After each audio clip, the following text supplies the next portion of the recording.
If you're a boxing fan and never want to miss a fight, Boxing Showtimes is the app you need. This is a professional boxing schedule in your pocket that keeps you up to date on what's going on in the world of boxing. Download now. Alright people, midweek report time as always. Video today, sponsored by Boxing Showtimes. You'll see it there on screen. Great app. You obviously saw the intro video as well.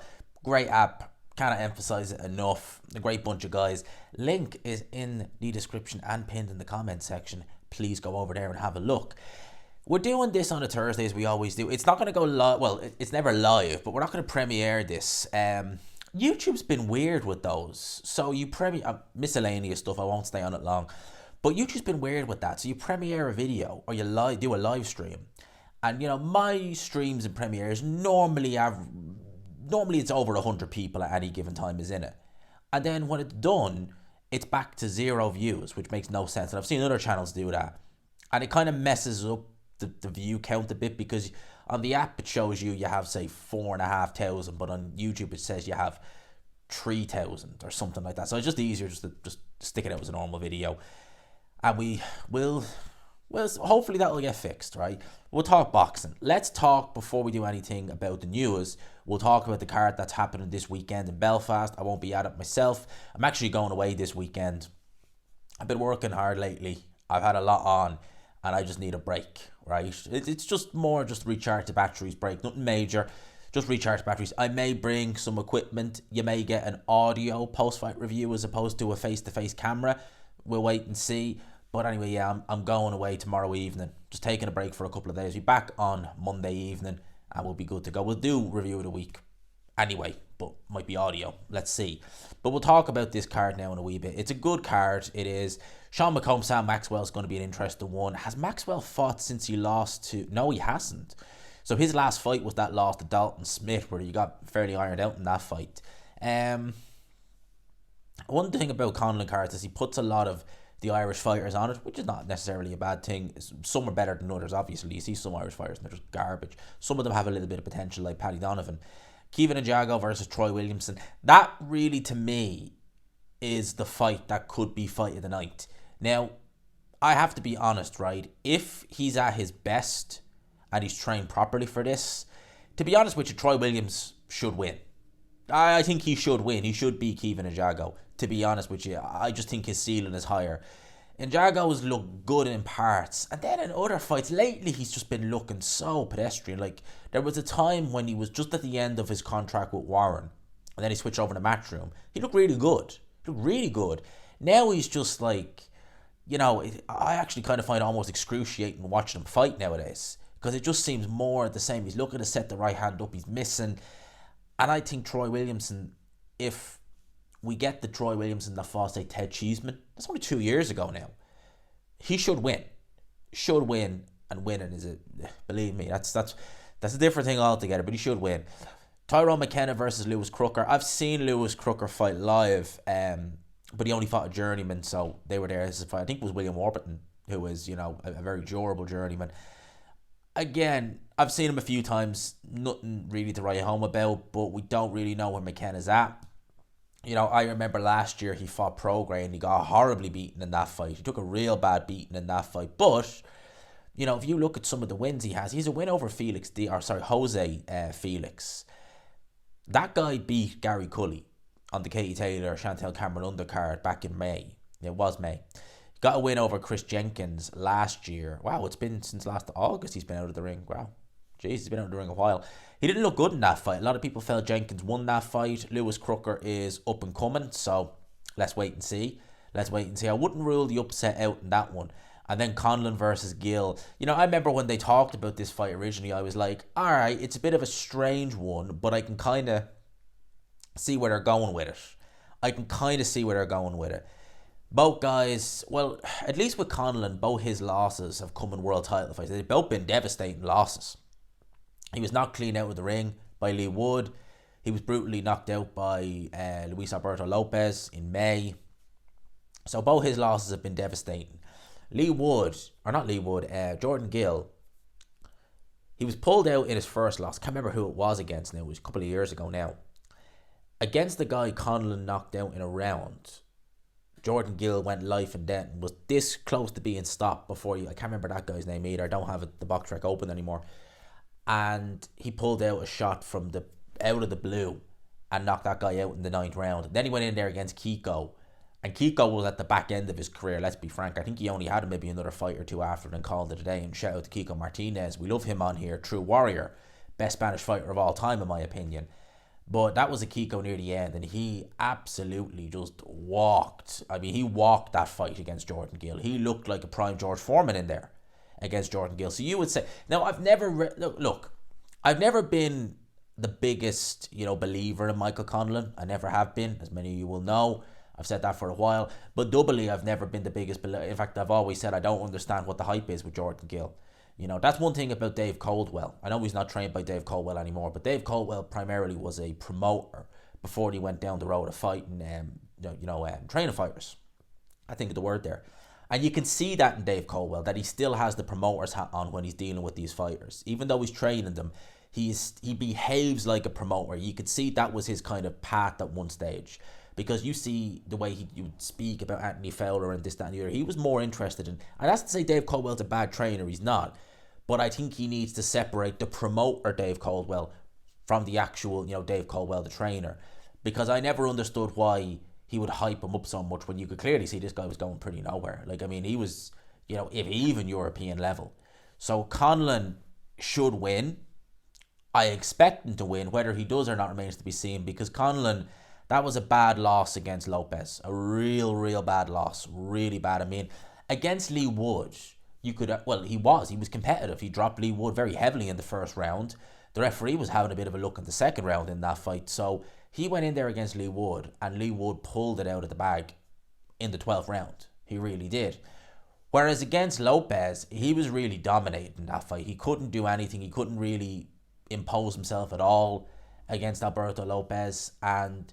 I always felt that with Conor. I always felt that Adam Boot wasn't the right trainer for him. And I feel that Adam Boot's style requires a certain amount of athleticism. It also requires punching power, which Conlon doesn't have. And this is something people don't talk about enough when they talk about the Adam Boot style. It's something that gets overlooked. It's not just punching power. You need arm length to do that style properly. You look at people like David Haye, George Groves, they had a long wingspan as well as punching power. That's why Josh Kelly was never the biggest puncher. Josh Kelly's still with Adam Boot, to be fair. But Josh Kelly, for a variety of reasons, not just the punching power, it's the arm length. You need long arms to be able to do that Adam Boot style properly. And Conor has neither. So that was never going to work. I always used to say it, but leave Adam Boot. You might do something better with your career. I say might, but with Adam Boot, I know you're not going to do anything. And now, I forget who he's with now, but... Let's hope that he is looking a little bit better, because I think Conlon, he can do something maybe at world level in terms of winning titles. He talked about when he was turning pro about being a 3-division world champion. That's never going to happen. But could he pick up a version? Potentially. Let's see. This weekend will tell us a lot. Now, I like what I'm seeing, and I'm going to do a separate video on this, so I'm not really going to talk about it too much here. There's also another subject I'm not going to talk about too much, which is Benavidez, right? So David Benavidez has stated that if the rumor of Canelo versus Jaime Munguia in May are true, then he'll ask Al Heyman to fight Jamal Charlo around the same time so that he can eliminate a potential opponent and give Canelo no choice but to face him in September. I like that. I have to say, I like that. I like what Dave Benavidez is saying there. I really do. I really like that. I want to see Canelo versus Benavidez. And that's smart by Benavidez. That's very smart, because obviously when Canelo was talking about fighting in September, Jamal Charlo was the Charlo everyone was being talked about. It was a surprise to many of us when it was Jamal, because we were kind of like, well, okay, it's the more active Charlo, so technically it should be better, but, Jamal... And as soon as he beat Jamal, you were like, oh, is he going to fight Jamal next and just do both the Charlos? I don't want to see that fight, personally. Canelo versus Charlo. I don't want to see it. I want to see him versus Benavidez. Now, if he fought Munguia, right, and he guaranteed we'd get Benavidez in September, I wouldn't have too much of a gripe with it. right? I wouldn't. If he's going to fight in May and September, if we're fighting Benavidez in September, do whatever you want in May, as long as we're getting that fight in September. But only if we're getting that fight in September, right? I want to see Canelo versus Benavidez, right? 2023 has been all about Fury Usyk, right? Personally, I'd like to make 2024 all about Canelo Benavidez, but not in the same way, in the sense of one fighter just will not seem to take this fight until the 11th hour, right? I want to see Canelo Benavidez, and I like what he's saying there about saying, look, I will fight whoever I need to at 168, just so you can't fight them, so you have to fight me. He is the mandatory for Canelo. He is Canelo's mandatory. I want to see this fight. Benavidez, Canelo has to happen, right? Benavidez is the one calling for it, right? Alvarez, I want to see it, right? You're undisputed at 168. Let's do it. Let's see. I wonder if Canelo, if he's trying to maybe, you know the way they say age them out, right? And I know Benavidez is younger than Canelo, but Canelo is a 168 pounder. That's his limit, realistically. I mean, he really isn't a light heavyweight. He's a 168 pounder.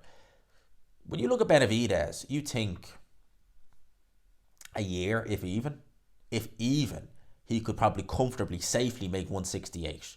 I don't want to be in a situation where he's outgrown the weight, but he just, boils him down for the sake of it. As in, like, there's no catch weight or anything like that, but it's just, even making 168 with no rehydration clause or catch weight or anything like that is a big ask for Benavidez. I hope that's not the case. I hope that when they fight, I'm saying when, he's 100%, and I like what he's doing there. Speaking of Al Heyman, PBC are now reportedly very, very close to a broadcast deal with Amazon Prime after Showtime announced they are set to leave boxing at the end of the year. Yeah, so it looks like we're going to get PBC on Amazon.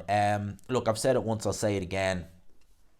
With this whole, the way boxing has gone now, I think that streaming is the way forward, to be honest with you. It's just that there's always going to be that pay-per-view element of it. It seems like we can't really escape that, even though I think pay-per-view, in many ways, has it run its course? I would say, yeah, it probably has, because there's more ways than ever now to watch something without paying for it. There is, right?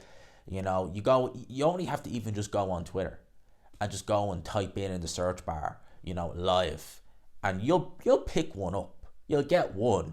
I remember when Otto Valin was fighting Murat Gassiev, you literally just typed it in onto Twitter, and boom, you had loads of them come up. So, there's always a way.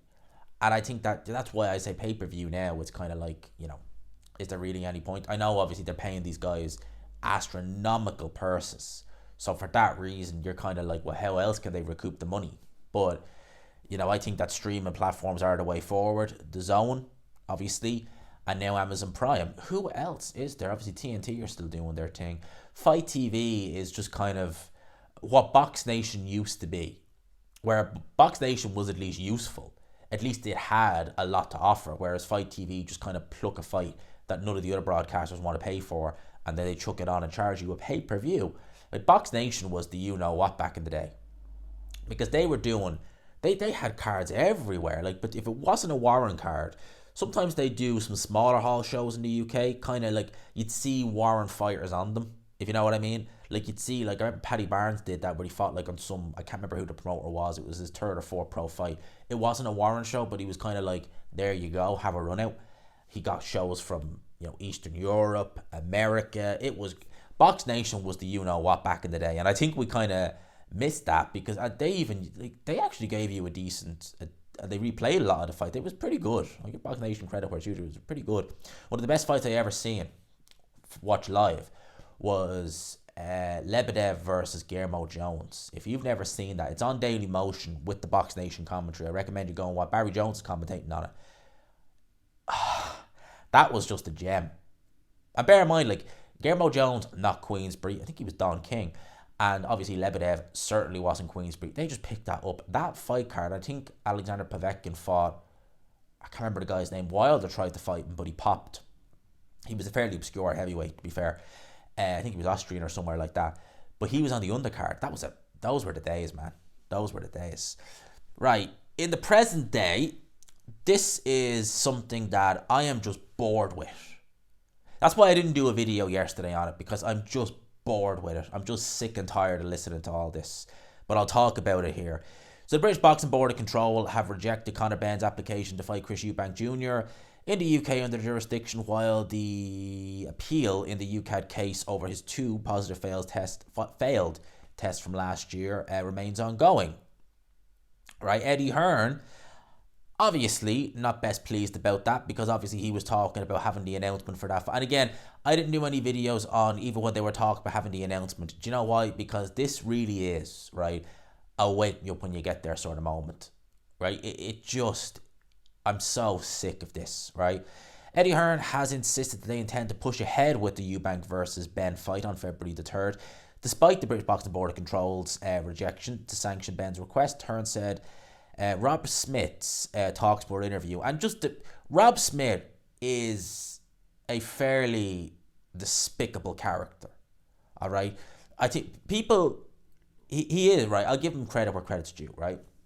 With this whole Benn situation, he is trying to, how would I say, get to the bottom of it, right? He is, right? And definitely Hearn and Benn haven't done themselves any favours. They certainly haven't, right? Certainly haven't. It's like both are just trying to one-up one another at this point, and it's just a mess. It really is. But Rob Smith, one of the reasons why I don't like him is through the years, the contempt he's shown for the fans, especially when it comes to scorecards. How often he's come out in interviews and just been like, oh, these guys don't know what they're watching. When you see a scorecard, whether it's on a Queensbury or a Matchroom show, and it's one-sided in favour of the home, it's wide. I remember when Lewis Ritson fought Vasquez, I think he said something about that. And I was like, you know, you really are something else. You've got nothing but contempt for the fans when you come out and say stuff like that. But Eddie Hearn said his comments actually were completely inaccurate, and that will be dealt with today by Benn and his legal team. To say he hasn't gone through the applicate channels, that will be dealt with in a big way. Again, look, with this whole situation, right? Conor Benn, Eddie Hearn, the British Boxing Board of Control, right? It's a mess, right? It's an absolute kerfuffle. That's my take on this, right? Benn failed 2 tests. And I know when people say, like, oh, yeah, he failed them, right? We know that. Those saying, well, technically, listen, right? If you fail a breathalyzer, right? You fail the breathalyzer. There's something in your system, right? That's it, right? That's what happened, right? We want to know why that's there, right? And Team Benn are saying, well, WBC said this, and then you instantly say, well, it's not that, but we'll take it, and then it is that, and we want to see due process. Now, the board, right, are trying to get due process, but I think with the board, they're maybe not going about it the right way either, because they're digging their heels in as well. And for me, it's just a case of, it's like, those 2 robots, that game where 2 robots are hitting one another and eventually one's head pops up. It's just reminded me of that, and I'm just fed up with it at this stage. At the end of the day, look, I'm no lover of Conor Benn. It's been, well over a year. How long of a ban would he have got if he just said it from the start? Well, you got a year, 18 months. And if they can't you see, here's the thing, right? If they can't do this fight in the UK, they could take it on the road, because obviously he's fought in Florida. But Eddie Hearn, how big would that fight be in the States? Well, it wouldn't be as big as it would be in the UK, certainly not. If he's going to do it in London, all right, London for some people is an expensive city. Look, I've been there many a times. I know the city quite well. It's expensive. It's not as expensive as Dublin, believe it or not. Dublin is still more expensive, but it's an expensive city. If you're doing that in Florida or Vegas, it's even more expensive. That's just it. And as well as they're not big names in the UK. And one thing that kind of, Eddie Hearn is still mentioning Eubank, Benn, Eubank, right? Conor Benn, to his credit, last week mentioned Boots Ennis, right? If you're happy to put him in with a middleweight, put him in with Boots Ennis. That's like I say, put him with Boots Ennis. It's a world title fight. If you're happy to put him in with Eubank, put him in with Ennis. That's what I got to say on that. In terms of the whole situation, for me, it's a wake me up when we get there sort of thing. I'm just sick of the whole thing. And I don't want to give it any more energy than I've already given it, because I'm just sick of it. It's just dragging on for ages now. At the start, it was interesting. Now it's just like, don't care. It's like, just come to a resolution. What's going to happen? That's the kind of way I feel with it. All right. In terms of other news, so obviously, right, I did a video just reviewing what Carl Froch was saying about Tyson Fury, saying that he feels that the February date will be pushed back. Now, a lot of people in the comment section were agreeing with Carl Froch, and they made some very valid points that, with Fury, and one of the best ones I seen was actually where he said that Fury trained in the States with Sugar Hill Stewart for the Wilder fight. I did neglect that. Yes, he was actually his first camp with Sugar Hill Stewart, and it's very different being out, especially when it's a new trainer, you've got that motivation. That's a very, very valid point. That's 100%, I'll attest, that's a very valid point.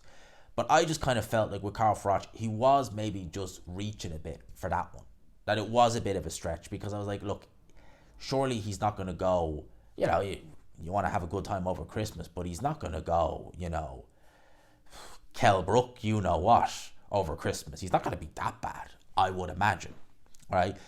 But John Fury has come here with the Metro. IFL have the statement here. And this is from John Fury. February 17th is the date they have got to work towards. In my opinion, Tyson needs a bit more time to get his conditioning right and his weight right. He is taking more punches now than he's taken in his whole career, and that could have shortened his career. That is a worry we've got here. Tyson is a remarkable man, but sometimes he needs to listen to a little bit of common sense. Interesting. John Fury says an awful lot of you-know-what. Right, we don't swear on here, but he says an awful lot of you-know-what. But occasionally, you listen to John Fury, you think he's being genuine and he's being serious with that. And I wonder if sometimes he gets too real for his own good. I know that sounds weird because John Fury just exaggerates everything. But there are times where you listen to him and you think he genuinely believes that. Like when Tyson fought Otto Wallin and he was scathing at Ben Davison and he was saying that Tyson needs to be heavier, he needs a new trainer. Well, he left Ben Davison, he became heavier, he got Sugar Hill Stewart, and we saw the results. John Fury was spot on. You can't argue with that. You can't argue with results. He was spot on with that. And with this now, he's looking at Tyson and he obviously knows what he's looking for. It's his son. And he's obviously saying that he's seeing that Tyson's getting hit more, which he is getting hit more. He's came in, and lately that's been a normal-ish weight, in the high 260s, 270s for Tyson, but a lot more fleshier than we're used to seeing him.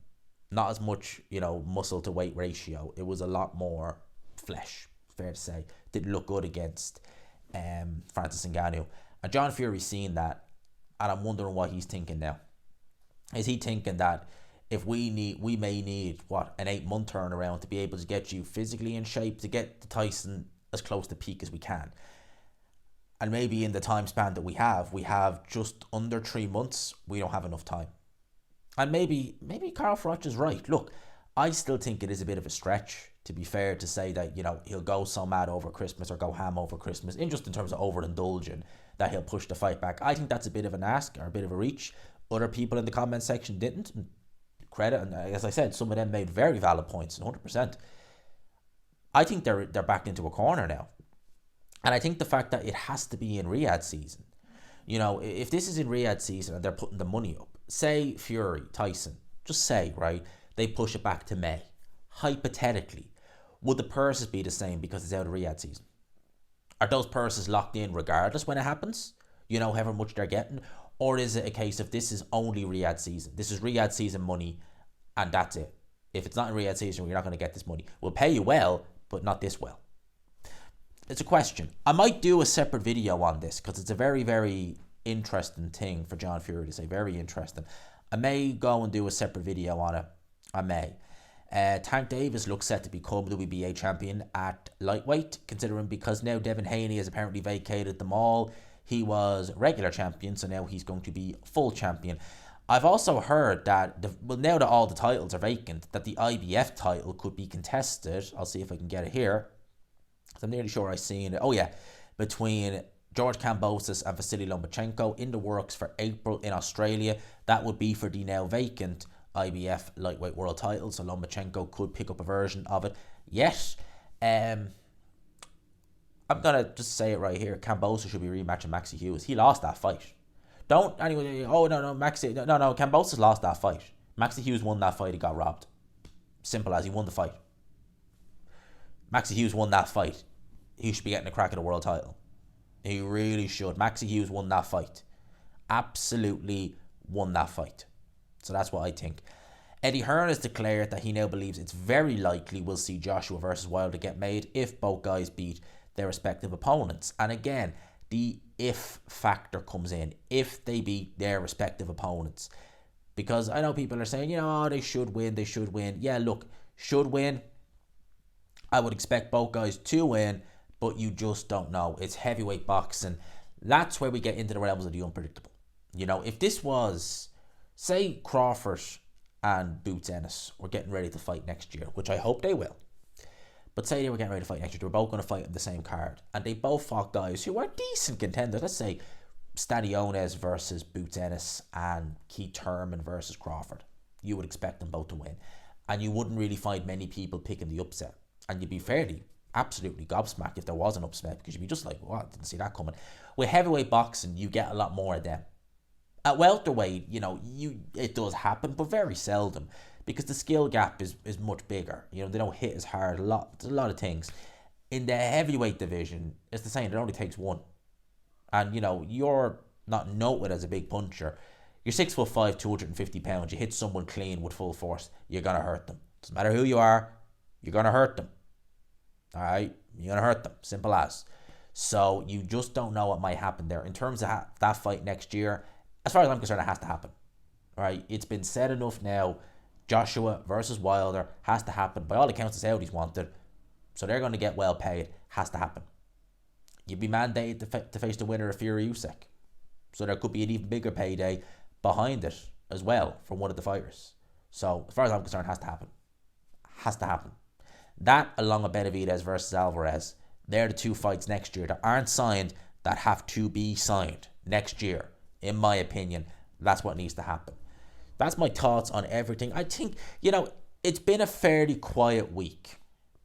It's been a fairly quiet week. I think I've done pretty well to get a good 20 plus minutes out of this. I think I'd like to, done quite well with that, At the minute now, we are exactly 350 subs off 15k. On average, I do roughly 400 subs a month.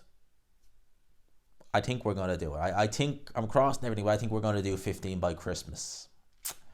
That's going to be something else, isn't it? That's going to be something else, isn't it? Shout out to everyone for watching. I appreciate you all. Thank you very much for tuning in. Once again, smash the like button, hit subscribe, all that good stuff. Lads, I will talk to you. I'll have a couple of videos out for you tomorrow. I'm actually literally going to record stuff after I finish this. After I upload this, we'll record some more. So I've got a lot in the catalogue for the weekend. For now, I will leave you with that. I hope you all have a great weekend. I'm looking forward to having a bit of a break. But of course, we'll still do videos while we're there as well.